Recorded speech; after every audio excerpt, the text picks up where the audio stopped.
అందరికీ నమస్కారం అండి. సినిమా హిట్ అయిందో లేదో తెలియడానికి నా ఎక్స్పీరియన్స్లో నాకు తెలిసి రివ్యూస్ కాదు, మాలాంటి యాక్టర్స్కి మార్నింగ్ షో అయిపోయిన తర్వాత మధ్యాహ్నం నుంచి ఫోన్లు వస్తుంటాయి, మెసేజ్లు వస్తుంటాయి. ఇండస్ట్రీ మొత్తం 24 క్రాఫ్ట్స్ తెలుసు, లేకపోతే వాళ్ళల్లో ఫ్రెండ్స్ వాళ్ళందరూ ఫోన్లు చేస్తారు. చాలా చాలా కాలం తర్వాత నాకు నిన్న సాయంత్రం నుంచి ఫోన్ రింగ్ అవుతూనే ఉన్నాయి. ఈరోజు కూడా చాలా మెసేజ్లు. దాన్ని బట్టి సినిమా బాగా అందరికీ నచ్చుతుంది, ఇంకా బ్లాక్ బస్టర్ అని అర్థమైపోయింది. నన్ను ఈ క్యారెక్టర్లో ఊహించాడు డైరెక్టర్, చాలా థ్యాంక్స్ చెప్పాలి. మెసేజ్ల తర్వాత చూసుకోవచ్చు, మళ్ళీ రాదు ఇలాంటి అవకాశం.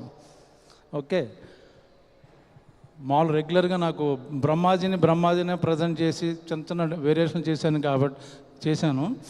బట్ చాలా కాలం తర్వాత ఇప్పుడు నాగార్జున గారు నాకు చాలా తృప్తిగా ఉంది అన్న, నాకు కూడా చాలా తృప్తిగా ఉందండి.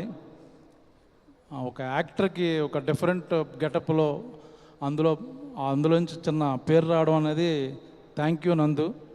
షూటింగ్లో అఖిల్తో అనేవాడిని, బ్లాక్ బస్టర్ సినిమాలో ఉండాలంటే సోలో ఓన్లీ వన్ క్యారెక్టర్ మీద ఎప్పుడు బ్లాక్ బస్టర్ రావు, ఒక సూపర్ హిట్లు అవుతాయి ఎంత తప్పించి. చాలా క్యారెక్టర్లు బాగుంటేనే అని చెప్పాను, అది మళ్ళీ ప్రూవ్ చేసింది.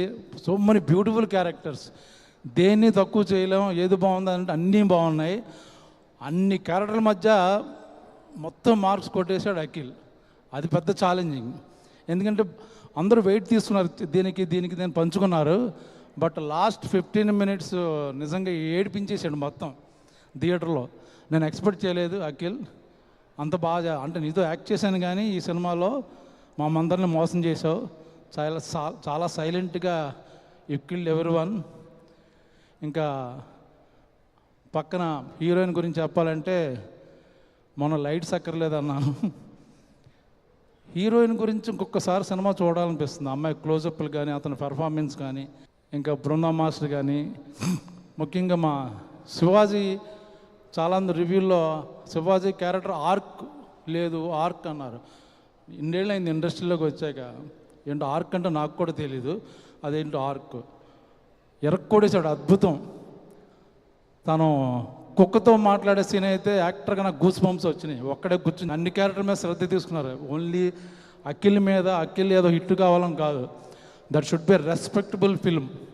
మనం తర్వాత గర్వంగా చెప్పుకునే సినిమా ఉండాలని చెప్పేది ఏదో కమర్షియల్గా ఏదో చేసి కింద మీద ఇప్పుడు హిట్ కాదు, ఇది చాలా మెమరబుల్ హిట్ అన్నమాట.